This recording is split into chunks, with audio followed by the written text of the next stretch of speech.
Bu yil Misr tajribasi asosida Kitob tumanida 5 gektardan 100 tonna super elita kartoshka urug'i olindi.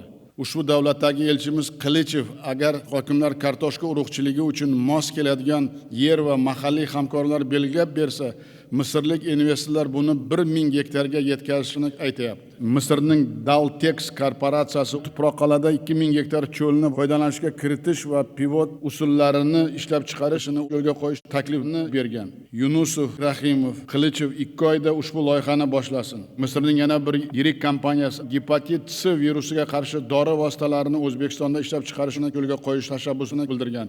Abdulla Azizov, Mansur Qilichev 1 oyda ushbu kompaniyani O'zbekistonga olib kelib, Toshkent Farm Park hududida ushbu loyihani boshlash bo'yicha javobgar va mas'ul bo'ladi. Umuman yangi eksport yo'nalishlari sifatida 50 dan ortiq davlatlarga ega, iqtisodiyoti 3 trillion dollarga teng bo'lgan Afrika qit'asi bilan savdo iqtisodiy hamkorlikni kuchaytirishimiz vaqt soati keldi deb o'ylayman.